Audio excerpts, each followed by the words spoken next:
اعوذ باللہ من الشیطان الرجیم بسم اللہ الرحمن الرحیم رب اشرح لی صدری ویسر لی امری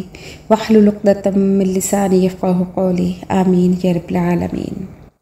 آج کی پہلی آیت میں اللہ پاک فرماتے ہیں کہ فلاح کا مدار ایمان اور اعمال صالحہ پر ہے، اور لیکن جو لوگ یہود و نصارہ میں سے جیسے گزرے کہ وہ ایمان کا دعویٰ کرتے تھے کہ وہ لوگ بھی ایمان والے ہیں اور مومن ہیں، لیکن ان کا ایمان مکمل نہیں ہوتا جب تک وہ آخری نبی پر ایمان لے کر نہ آئے۔ یعنی اپنے دور کے ہر نبی پر ایمان لانا ضروری ہے، اور پھر ایسے ہی لوگوں کے لیے اللہ تعالیٰ نے نعمتوں کا اور درجات کا وعدہ کیا ہے۔ فرمایا ان الذین آمنوا، بے شک وہ لوگ جو ایمان لائے، والذین ہادوا، اور وہ لوگ جو یہودی ہوئے، والصائبون، اور صابی، یہ حضرت داؤد کو نبی مانتے تھے اور زبور پر ایمان رکھتے تھے، نماز روزے اور آخرت کے بھی قائل تھے، لیکن وقت کے ساتھ ساتھ ان کا بھی عقیدہ بگڑا اور یہ چاند اور سورج کی بھی پوجا کرتے تھے۔ پھر والنصارى، اور نصرانی یعنی عیسائی، من آمن باللہ، اور جو شخص ایمان لایا اللہ پر، والیوم الآخر، اور آخرت کے دن پر، وعمل صالحا، اور عمل کیے اچھے، فلا خوف، پس خوف نہیں ہوگا، علیہم ان پر، ولا ہم یحزنون، اور نہ ہی وہ غمگین ہوں گے۔ لقد اخذنا، البتہ تحقیق لیا ہم نے، میثاقا، وعدہ، بنی اسرائیل سے، وارسلنا، اور بھیجے ہم نے، الیہم رسولا، ان کی طرف کئی رسول، کلما جاءہم، جب بھی لایا ان کے پاس، رسول، کوئی رسول، بما لا تہوا، وہ چیز کہ جس کو نہیں پسند کرتے تھے، انفسہم، ان کے نفس، کہ جب بھی کوئی رسول ان کے پاس کوئی چیز لے کر آیا، اللہ کا پیغام یا کوئی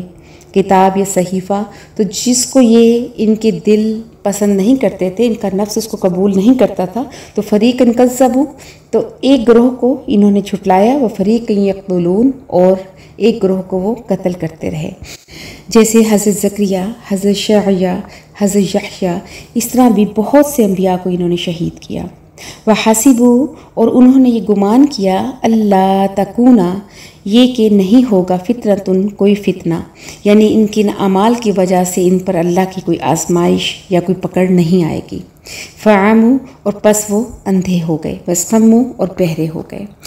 کہ ان کی آنکھیں پھر حق دیکھنے کو تیار نہیں تھیں، ان کے کان حق سننے کو تیار نہیں تھے، اور پھر اس کے بعد ان پر پے در پے اللہ کے بہت سے پیغمبر تشریف لے کر آئے، اور ان کو حق کا راستہ دکھانے کی کوشش کرتے رہے، کہ یہاں تک کہ حضرت عیسیٰ کا دور آ گیا، اور پھر اللہ نے ان کی فوراً پکڑ نہیں کی ان کے اعمال کی وجہ سے، بلکہ ان کو مہلت دی، توبہ کی توفیق دی، اور پھر ثم تاب اللہ علیہم، کہ پھر اللہ ان پر متوجہ ہوا، ثم عموا، اور پھر وہ اندھے ہو گئے، وصموا، اور بہرے ہو گئے، کثیر منہم، ان میں سے بہت سے، واللہ، اور اللہ، بصیر بما یعملون، دیکھتا ہے جو عمل وہ کر رہے ہیں۔ اب اللہ تعالیٰ عیسائیوں کے باطل عقیدے کا ذکر فرما رہے ہیں کہ عیسائیوں کے 3 گروہ تھے، نستوریہ، یعقوبیہ، اور ملکائیہ۔ نستوریہ فرقے کا یہ عقیدہ تھا کہ حضرت عیسیٰ اللہ کے بیٹے ہیں، جیسے سورہ توبہ میں ہے، وقالت النصارى المسیح ابن اللہ، کہ نصارہ نے کہا کہ عیسیٰ اللہ کے بیٹے ہیں، حالانکہ اللہ کی طرف اولاد کی نسبت کرنا اللہ گالی دینے کے مترادف ہے، جیسے بخاری شریف میں حدیث قدسی ہے، حدیث قدسی اسے کہتے ہیں کہ جو الفاظ تو اللہ تعالیٰ کے ہوں، لیکن بیان اس کو آپ صلی اللہ علیہ وآلہ وسلم کریں۔ چنانچہ اللہ تعالیٰ نے فرمایا کہ آدم کی اولاد مجھے گالی دیتی ہے، حالانکہ ان کو گالیاں دینے کا کوئی حق نہیں، کیونکہ اللہ کی صفت تو ہے کہ متخذ صاحبۃ ولا والدہ، کہ پس اللہ کی بیوی ہے نہ اولاد ہے، کیونکہ وہ لم یلد ولم یولد ہے، کہ نہ کسی کا باپ ہے نہ کسی کا بیٹا ہے، نہ اس سے کوئی پیدا ہوا اور نہ اس کو کسی نے پیدا کیا۔ دوسرا فرقہ ہے یعقوبیہ، یہ حضرت عیسیٰ اور اللہ تعالیٰ کو ایک الگ ذات مانتے تھے، مگر ساتھ ساتھ یہ نظریہ رکھتے تھے کہ حضرت عیسیٰ نے اتنی عبادت کی کہ اللہ تعالیٰ ان کے اندر حلول کر گئے، کہ اللہ ان کے اندر داخل ہو گئے۔ ان کو حلولیہ اور اتحادیہ بھی کہتے ہیں،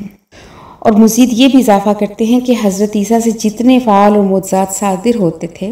وہ بظاہر حضرت عیسیٰ سے ہو رہے تھے، ان کے ہاتھ پہ معجزات ہوتے تھے، لیکن حقیقتاً وہ اللہ تعالیٰ کرتے تھے، کیونکہ ان کے اندر اللہ موجود تھا۔ اور تیسرا فرقہ ہے ملکائیہ۔ تفسیر خازن میں ملکانیہ کا لفظ بھی آیا ہے۔ ان کا یہ نظریہ ہے کہ خدا کے 3 ارکان ہیں، یعنی ایک اللہ کی ذات، دوسرا حضرت عیسیٰ، اور تیسرے رکن میں بھی ان کا کچھ اختلاف ہے۔ کچھ لوگ کہتے ہیں کہ حضرت جبرائیل علیہ السلام، اور کچھ لوگ کہتے ہیں کہ حضرت مریم، یعنی کہ یہ تینوں مل کے اس کائنات کے نظام کو چلا رہے ہیں۔ تو فرمایا لقد کفر الذین، البتہ تحقیق کافر ہیں وہ لوگ، قولو کہ جنہوں نے کہا، ان اللہ بے شک اللہ هو المسیح ابن مریم، کہ وہی مسیح ابن مریم ہے،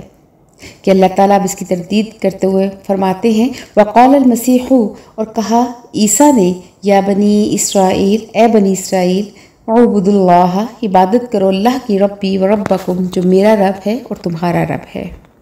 انہ من یشرک، اور بے شک وہ کہ جس نے شرک کیا، باللہ اللہ کے ساتھ، فقد حرم اللہ، پس تحقیق اللہ نے حرام کر دیا، علیہ الجنت، اس پر جنت، ومأواہ النار، اور ٹھکانہ ہے اس کا آگ، وما للظالمین، اور نہیں ہے ظالموں کے لیے، من انصار، کوئی مددگار۔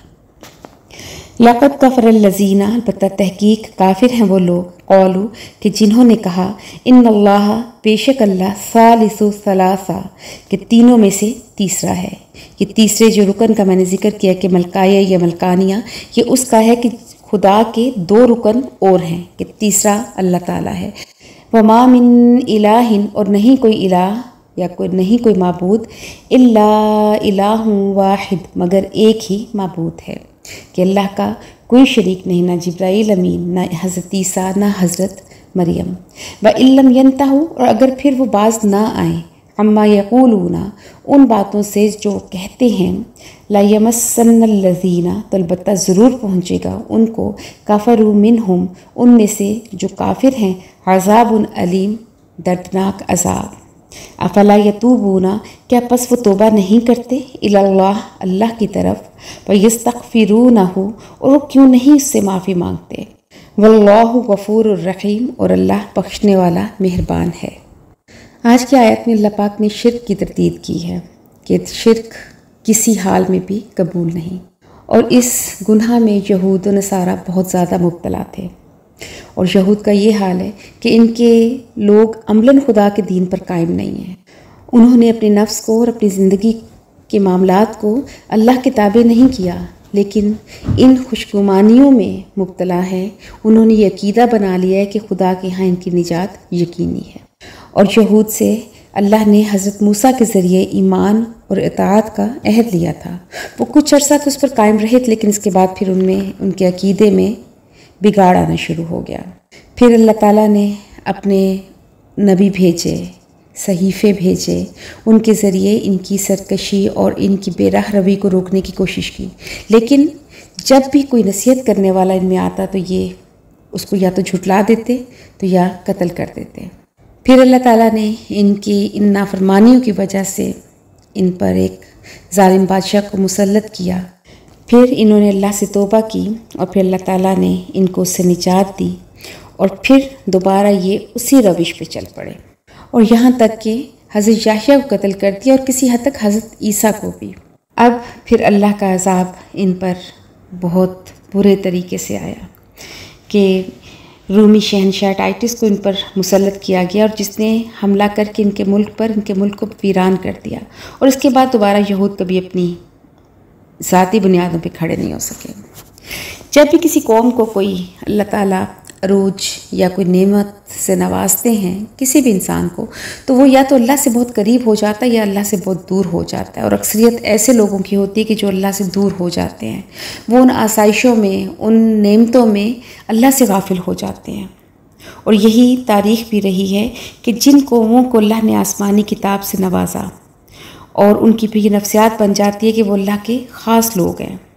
کہ وہ کچھ بھی کر لیں ان پہ اللہ تعالیٰ کی پکڑ نہیں ہوگی، اور پھر جب کوئی اللہ کا بندہ سمجھانے کے لیے آئے تو پھر یہ بالکل اندھے اور بہرے بن جاتے ہیں، اور اپنے ارد گرد خود ساختہ ایسے عقیدے فرضی کہانیاں بنا لیتے ہیں کہ ان کو پھر اللہ تعالیٰ کی تنبیہات ان کو دکھائی اور سنائی نہیں دیتی۔ تو یہود کی تاریخ بھی یہی بتاتی ہے، اور نصارہ کی بھی۔ اور اگر آپ یہ دیکھیں تو آج کل ہم لوگ بھی اسی دور سے گزر رہے ہیں کہ ہمیں بھی بہت تکلیف ہوتی ہے کہ کوئی اگر آ کے دین کا سبق پڑھانا شروع کر دے جو ہماری خواہشات کے برعکس ہو، کہ جہاں پر ہمیں رکاوٹ لگ رہی ہو دنیا کے کسی معاملے میں، تو وہاں دین کو ہم کوئی نہ کوئی دلیل دے کر جھٹلانے کی کوشش کرتے ہیں، اور پھر اللہ کی آزمائش کا وقت ہو جاتا ہے کہ پھر ایسی قوم پر اللہ کی آزمائش آتی ہے، اللہ پھر چھوٹی موٹی سزا دے کے اس کو جگانے کی کوشش کرتے ہیں۔ اور آج ہم مسلمانوں پہ بہت سخت وقت ہے، ہم بھی اسی دور سے گزر رہے ہیں کہ اللہ ہمیں بار بار اپنے قرآن کے ذریعے، اپنے نیک لوگوں کے ذریعے یہ بتا رہے ہیں، یہ احساس دلانے کی کوشش کر رہے ہیں کہ توبہ کا وقت ابھی بھی ہے۔ تو ہمیں اس وقت سے فائدہ اٹھانا چاہیے، یہ نہ ہو کہ یہود و نصارہ کی طرح وہ وقت ختم ہو جائے اور ہم لوگ اللہ کے عذاب کے مستحق ٹھہریں۔ اللہ پاک سے دعا ہے کہ اللہ پاک ہمیں اس قرآن کو سمجھنے، اس پر عمل کرنے کی توفیق عطا فرمائے۔ وآخر دعوانا ان الحمد للہ رب العالمین۔